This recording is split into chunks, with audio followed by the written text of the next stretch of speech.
Greetings, Earthlings! Today I'm back with another edition of the Versus series.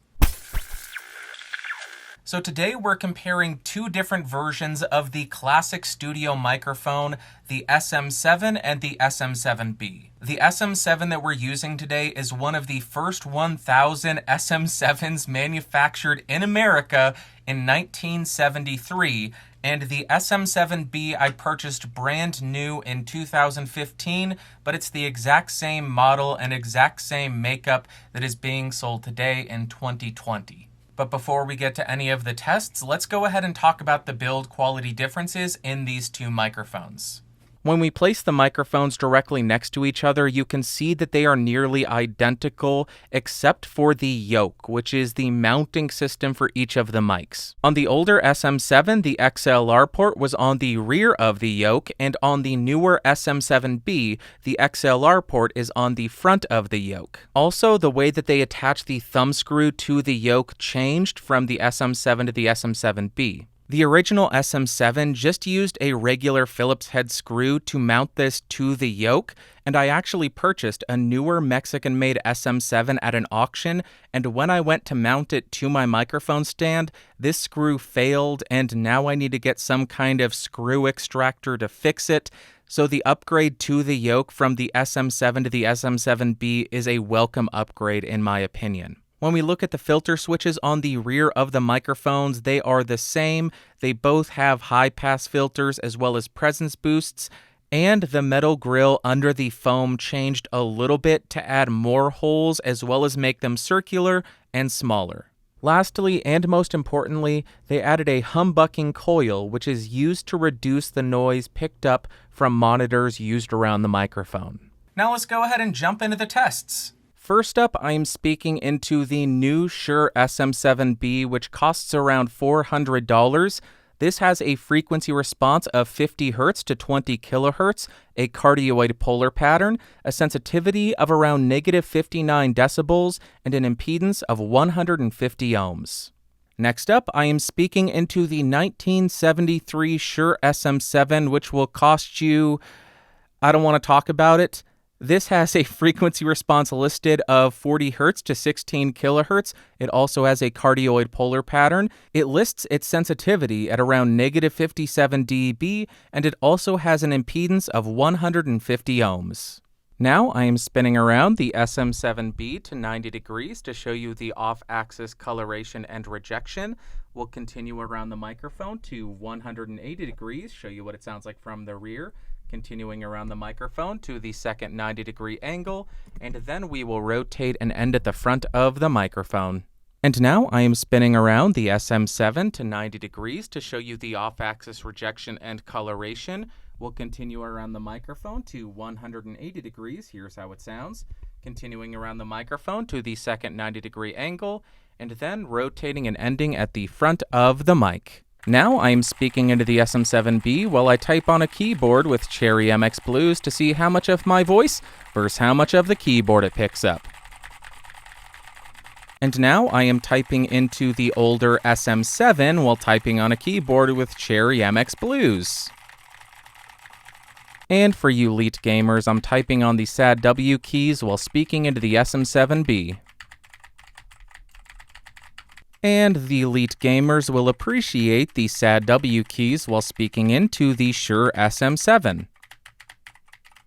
Now I am right on top of the SM7B, and here is how it sounds. Now I'm right on top of the SM7, and here is how it compares. 1 foot away from the 7B, 1 foot away from the SM7, 2 feet away from the 7B, 2 feet away from the SM7, and about 4 feet away from the SM7B, and about 4 feet away from the SM7. Now I am speaking into the SM7B without any of the filters engaged. Here is how the SM7 sounds without any of the switches engaged. Now I'm speaking into the SM7B with the high-pass filter engaged. Here is how the SM7 sounds with the high-pass filter engaged. Now I'm speaking into the SM7B with the high-pass filter disengaged and the presence boost engaged, and here is how it sounds. Here we are back on the SM7 with the high-pass filter disengaged and the presence boost engaged, and here is how it sounds. And speaking into the SM7B with the high-pass filter and the presence boost engaged. And lastly, I am speaking into the SM7 with the high-pass filter engaged and the presence boost engaged, and here is how it sounds. And lastly, I wanted to include a very quick bonus comparison between the American-made SM7 and the Mexican-made SM7. So for this portion, I will just switch back and forth quickly between the SM7 and the SM7 so you can verify and make sure that the American-made is in fact working, because it is a 40-plus-year-old microphone, so chances are something may have gone wrong, it may have gotten dropped one too many times, but this is just to verify that the microphone is in fact working, and to make sure that the tone of the microphone closely matches the Mexican-made SM7 to make sure we're actually getting a good comparison between the SM7 and the SM7b.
I just want them all, so I can record all day and night. All the mics in the whole world, I need to make each of them mine. Or something. I mean, I don't know. It's like a weird problem I have where I kind of need them all because it's a crappy, super expensive version of Pokemon. And it's so much better than Pokemon because you can't speak into Pokemon, can you? Would that be a Pokemon abuse? I don't even know what I'm saying anymore. And the winner of this Versus series is the updated Shure SM7b, and of course I will explain. The original SM7 has quite a bit more top end to it, which becomes very apparent when you compare the frequency response graphs. The SM7 doesn't have a dip between 7 and 10 kilohertz, and the SM7b doesn't have a huge treble peak at around 10 kilohertz. So when you see that, it becomes very apparent why the original is so much brighter. And I will admit that when I first put my voice through the SM7, I was quite impressed and smitten with it. I liked the added detail and clarity that the upper end added, but upon further listening and much more critical listening, I came to not really like it because I found it to be a little bit piercing and a little bit unnatural and unpleasant. But what about the performance for the instruments? In my opinion, on the electric guitar, the 7B was the clear winner because it had a much punchier midsection and the top end was so much smoother and pleasing to listen to. But when you compare that to the original just sounded sharp and piercing and a little bit grating to listen to. Then on the acoustic guitar, it was a very close race, but I think the original was the winner for that application. That's because one of my main complaints about the 7B is that on acoustic guitar, it sounds a bit dead and lifeless and dull. The additional treble on the original just brought a little bit of life back to that instrument, and I found it to be pretty flattering compared to the SM7B. And then for singing, I was tempted to go with the original SM7 because I was smitten with the additional treble that it added to my voice, but in the end I landed on the SM7b, ultimately because it was smoother, less piercing, and more pleasant to listen to. So in conclusion to this video, the SM7b is one of my all-time favorite microphones, and it likely will continue to be, and I found it so fascinating to go back to where it all started and hear what the original idea was. And after comparing the original to the upgraded model, I think they made some really nice improvements to the sound, which smoothed out the upper frequencies and ultimately made it a much more pleasing mic to listen to, and in my opinion, that's what helped solidify the SM7b as a legendary studio microphone. But I want to hear from you in the comments down below. Do you agree with me that the SM7b was the winner, or do you prefer the microphone that was used to record Thriller, the original SM7? Let me know down below. And that is it. So if you found this video fun, interesting, or helpful, go ahead and give me a thumbs up. If you hated it, give me a big old thumbs down. If you want more videos, you can subscribe down below, and don't forget to hit that bell icon. And if you want to support the channel and become one of these amazing people over here, you can do so by clicking that join button and joining at the $5 tier or higher. It really does help me continue to bring you these videos. Until next time, thank you so much for watching. Thank you so much for listening. I'll talk to you later. Bye.